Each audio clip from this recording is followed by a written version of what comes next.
Hello students, আজি লৈ আহিছোঁ এটা ষ্টৰি ৰাইটিং আৰু এই ষ্টৰি ৰাইটিংটো খুবেই ইম্পৰ্টেণ্ট যিহেতু বহুতো এক্সামত অহা দেখা যায় বিভিন্ন সময়ত গতিকে ষ্টৰি ৰাইটিং তোমালোকে ভালদৰে চাবা আৰু তোমালোকে জানা যে টেষ্ট এক্সাম হওক বা আমাৰ মেট্ৰিক এক্সাম হওক চবতে কি হয় দুটা অপশ্যন দিয়া থাকে এটা এছে বা ষ্টৰি তোমালোকে ষ্টৰি বা এছে লিখিব পাৰা আৰু আমি নাজানো যে কি আহিব আমাৰ এক্সামত গতিকে আমি বহুতো সেইকাৰণে কি কৰিব লাগে বহুতো ষ্টৰি পঢ়িব লাগে আৰু যদি আমি ষ্টৰিখিনি পঢ়ি বুজি পাওঁ তেন্তে আমাৰ মনত থাকে গতিকে তোমালোকে কিমান আৰু কিমান মুখস্থ কৰি থাকিবা তোমালোকে যে ষ্টৰি বুজি পোৱা তেন্তে তোমালোকে নিজে লিখিব পৰা হৈ যাবা তেন্তে আহাচোন আমি ডিছকাছ কৰোঁ এই ষ্টৰিটো মই আউটলাইনখিনি পঢ়ি যাম লগতে ষ্টৰিখিনিও তোমালোকক দেখাম মৰেল কি হ'ব গোটেইখিনি ডিছকাছ কৰিম আৰু তোমালোকক শিকাম যে কিদৰে আমি ষ্টৰি লিখিলে ভাল নম্বৰ পাব পাৰিম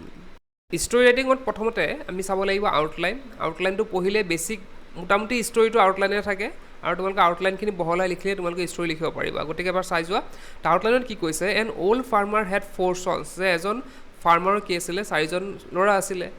অল গুড ফৰ নাথিং কিন্তু তেওঁলোকে একো কৰিব পৰা নাছিলে তেওঁলোকে একো কাম বন নকৰে the farmer on his death bed আৰু এদিনাখন কি হ'ল তেওঁ যোনজন ফাৰ্মাৰ আছিলে তেওঁ মানে মৃত্যুসজ্জাত মানে সেই সময়ত উপনীত হ'ল চুমন্স হিজ সন্স আৰু সেয়েহে কি কৰিলে তেওঁ সন্তান মানে ল'ৰাবিলাকক মাতি পঠিয়ালে tells them that a considerable amount of treasures lies buried in the long neglected fields ইয়াত কৈছে ফাৰ্মাৰজনে তেওঁ ল'ৰাসকলক মাতিলে আৰু ক'লে যে তোমালোকৰ যে খেতিপথাৰসমূহ তোমালোকে য'ত নোযোৱা খেতি কৰিবলৈ তাত কিন্তু তাৰ তলত খেতিৰ তলত বহুতো মানে খাজানা লুকাই আছে মানে তাত বহুতো খাজানা আছে দেন হিজ ব্ৰেথ ফেইলছ আৰু সেয়া কওঁতে কি হ'ল তেওঁ মানে উশাহটো ছুটি হৈ আহিল দ্য ফাৰ্মাৰ ডাইজ আৰু এনেদৰে তেওঁৰ মৃত্যু হ'ল his sons at work in the fields আৰু তাৰপিছত কি হ'ল মৃত্যুৰ পিছতে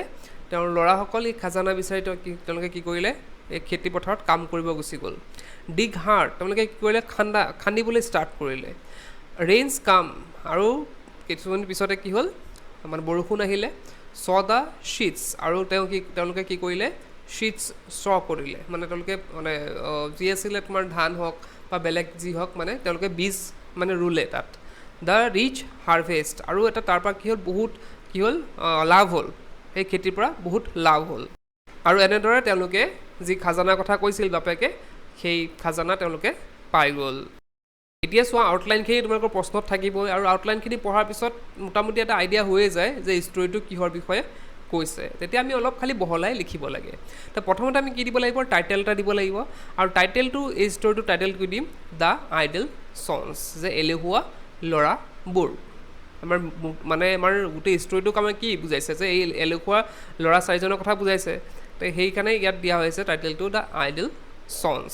এতিয়া তোমালোকে এটা কাম কৰিব পাৰা যে গোটেই ষ্টৰিটো লিখাৰ পিছত তোমালোকে টাইটেলটো দিবা তেতিয়া বেছি চুইটেবল তোমালোকে মানে বেছি ভাবিবলগীয়া নহ'ব তেতিয়া তোমালোকে ডাইৰেক্টলি টাইটেলটো দিব পাৰিবা তেন্তে আহাচোন চাই লওঁ এই ষ্টৰিটো আমি কিদৰে লিখিম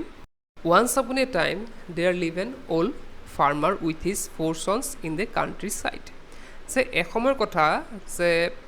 এজন অল্ড ফাৰ্মাৰ আছিল তেওঁৰ 4জন পুত্ৰৰ লগত ইন দ্য কাণ্ট্ৰি ছাইড যে চহৰৰ এটা চুকত তেওঁলোকো মানে বাস কৰিছিল হি ৱাজ এ হাৰ্ডৱৰ্কিং মেন তেওঁ মানে ফাৰ্মাৰৰ কথা কৈছে ফাৰ্মাৰজন খুব হাৰ্ডৱৰ্কিং আছিলে and had a prosperous life আৰু তেওঁৰ সমৃদ্ধিশালী এটা জীৱন যাপন কৰিছিল but as he approach old days কিন্তু যেতিয়াই তেওঁ বৃদ্ধ হৈ আহিল he was unable to work as hard as before কিন্তু যেতিয়া তেওঁ বৃদ্ধ আহিল তেওঁ কি হ'ল তেওঁ আনএবল হৈ গ'ল তেওঁ আগৰ নিচিনা তেওঁ কাম কৰিব নোৱাৰা হৈ গ'ল তেওঁ আগতে যি মানে হাৰ্ড কাম কৰিছিলে তেওঁ আজিকালি এতিয়া মানে কি হয় কঠিন পৰিশ্ৰম যি কৰিছিলে সেইটো কৰিব নোৱাৰা হৈ গ'ল unfortunately all his sons were very idle and had never gone to the fields আৰু দুৰ্ভাগ্যক্ৰমে কি হৈছিলে তেওঁৰ যি ল'ৰা আছিলে তেওঁলোকক কি আছিলে খুব মানে এলেহুৱা আছিলে and had never gone to the fields আৰু কেতিয়াও তেওঁলোকে খেতিপথাৰলৈ যোৱা নাছিলে the old man thought of a plan to teach them a value of work আৰু এই বুঢ়া মানুহ এজনে ভাবিলে যে মই কি কৰোঁ তেওঁলোকৰ এটা প্লেন বনালে বুঢ়া মানুহজনে আৰু তেওঁ ভাবিলে যে মই কেনেকৈ তেওঁলোকক শিক্ষা দিব পাৰোঁ যে কিদৰে আমি কাম কৰিলে কামৰ যোনটো ভেলু আছে সেই তাৰ বিষয়ে কেনেকৈ শিক্ষা দিব পাৰি তাৰ এটা প্লেন বনালে when one day he was on his death bed he summoned all of them যে এদিনাখন যেতিয়া তেওঁ মৃত্যুসজ্জাত আছিলে তাৰমানে মানে মৰুমূৰ অৱস্থাত আছিল তেতিয়া কি কৰিলে তেওঁ তেওঁৰ চাৰিজন যি পুত্ৰ আছিলে চাৰিজন তেওঁলোকক মাতি পঠিয়ালে he told them that a considerable amount of treasures lies buried in his long neglected fields তেতিয়া তেওঁ মাতি আনি পেলাই ক'লে তেওঁলোকক যে এটা যথেষ্ট পৰিমাণৰ কি আছে খাজানা এটা সোমাই আছে আমাৰ যি নেগলেক্টেড ফিল্ডছ যে যিবিলাক নেগলেক্ট কৰি আছিলে তেওঁলোকে ইমান দিনে ফিল্ডত যোৱা নাছিলে ইমান দিন খেতিপথাৰত যোৱা নাছিল সেই নেগলেক্ট কৰা সেই খেতিপথাৰতে কি হৈ আছে তলতে কি হৈ আছে এটা যথেষ্ট পৰিমাণৰ টিজাৰ্ছ আছে মানে খাজানা আছে দেন হিজ ব্ৰেড ফেইলছ আৰু তাৰপিছতে কি হ'ল তেওঁৰ উশাহটো ছুটি হৈ গ'ল বন্ধ হৈ গ'ল এণ্ড হি ডাইজ আৰু তাৰপিছত তেওঁৰ মৃত্যু হ'ল the sons immediately went to the fields আৰু ল'ৰাবোৰে কি হ'ল মানে বাপেকৰ মৃত্যুৰ পিছতে তেওঁলোকে লগে লগে ক'ত গ'ল তেওঁলোকে ফিল্ডলৈ গ'ল দেই খেতিপথাৰলৈ গ'ল and began digging hard to find out the hidden treasure আৰু তেওঁলোকে কি কৰিলে যে খাজানা পোৱাৰ আশাতে তেওঁলোকে কি কৰিলে ডিগ কৰিব ষ্টাৰ্ট কৰিলে ডিগ মানে খান্দিবলৈ ষ্টাৰ্ট কৰিলে গোটেই পথাৰ খান্দি পেলালে তেওঁলোকে but they could not find anything কিন্তু তেওঁলোকে তাত কিন্তু একো খাজানা নাপালে দেন দ্য ৰেইন কামছ আৰু তাৰপিছতে কি হ'ল বৰষুণ আহিলে কেইদিনমান পিছতে বা তেতিয়াও আহিব পাৰে এইটো মেটাৰ নহয় তো তাৰপিছত কি আহিলে বৰষুণ আহিলে they sowed seeds on the tilled soil tilled শব্দটোৱে কি বুজাইছে ইয়াত যে এই যে আমাৰ হাল বাই থোৱা তেওঁলোকে কি কৰিছে এতিয়াতো কোৰেৰে তেওঁলোকে কি কৰিছে আৰু টিজাৰ বিচাৰিবলৈ তেওঁলোকে কি কৰিছে কোৰেৰে খান্দিছে গতিকে খেতিপথাৰটো কেনেকুৱা হৈ গৈছিলে যে হাল বোৱাৰ নিচিনা হৈ গৈছিলে আৰু তেওঁলোকে কি কৰিলে বৰষুণ অহাৰ পিছতে তেওঁলোকে এই যে হাল বাই থোৱা সেই খেতিপথাৰতে কি কৰিলে তেওঁলোকে মানে বীজ ছটিয়াই দিলে বিভিন্ন ধৰণৰ বীজ ছটিয়াই দিলে ডেট ইয়াৰ দে হেড ৰিচ হাৰ্ভেষ্ট আৰু তেনেদৰে তেওঁলোকে কি হ'ল বহুত লাভৱান হ'ল তাৰপৰা তেওঁলোকে বহুত লাভৱান হ'ল they understood that was the real treasures যে তেওঁলোকে তেতিয়া মানে গম পালে যে সেয়াহে ৰিয়েল ট্ৰেজাৰ খাজানা আচল খাজানা হৈছে যে খেতিৰ পৰা তেনেদৰে খেতি কৰি যোনটো হাৰ্ভেষ্ট পোৱা যায় যোনটো লাভৱান হ'ব পাৰি খেতিৰ দ্বাৰা সেইটো হৈছে আচল খাজানা আৰু তেওঁলোকে বুজি পালে যে বাপেকে এইটোৱে তেওঁলোকক বুজাব বিচাৰিছিল